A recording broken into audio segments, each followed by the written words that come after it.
Okay guys, sa video na to, tuturo ko sa inyo kung paano mag-change ng Facebook page name. So since mainly nag-i-error siya pag sa Facebook mo mismo change, papapakita ko sa inyo. Pupunta lang kayo sa Facebook page, tapos page na gusto nyo i-change yung pangalan, and then more, click on more, tapos settings, and go to page info. So click nyo lang yung name at lalabas to. So the page you requested cannot be displayed. Okay, so that means error siya.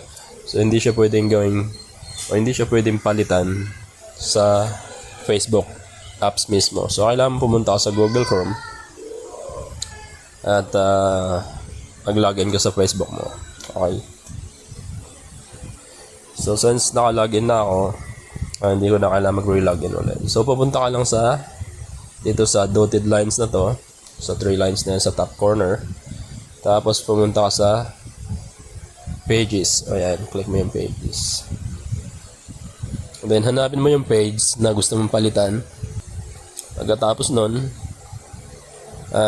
pumunta ka sa more, click on more, and then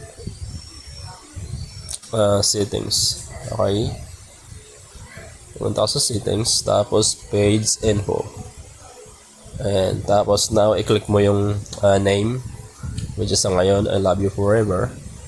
Pag kinlik mo yan, maaari mo na siyang palitan.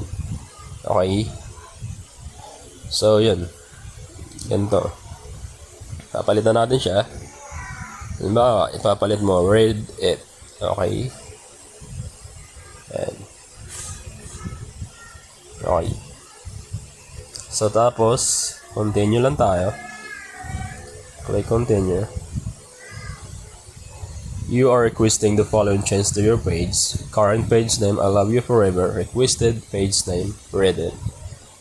And sabi nila, yung review daw nila ay magte-take up to 3 days at nagre-require ng additional information.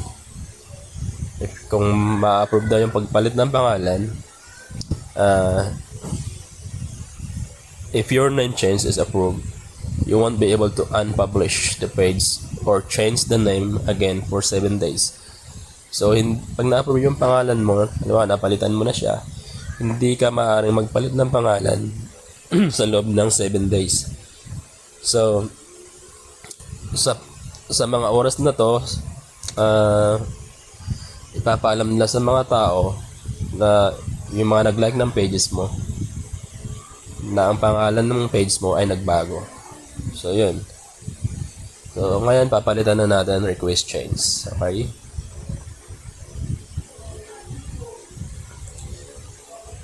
sabi dito, we're reviewing your name, change request.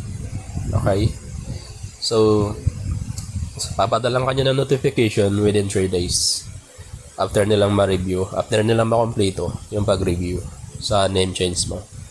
So anyway, sana mag-success yung pagpalit natin at ganun lang kadali kung paano magpalit ng Facebook page name. Okay, maraming salamat nga pala sa mga nag-watch ng video na to. Huwag kalimutang mag-subscribe and mag-like, paki-share na rin para sa lahat. Thank you. Wow, tingnan mo nga naman, sabi nila after 3 days pa. Pero tingnan mo, kitang-kita naman nagpalit ka agad yung pangalan, read it. So instant pala siya. So yun, just in case lang pala na mayroong something system error, so it will take up to 3 days. So since wala namang error sa system, kaya automatically as soon as pagpalit mo, real time siya, changes ka agad. So ganoon lang kadali.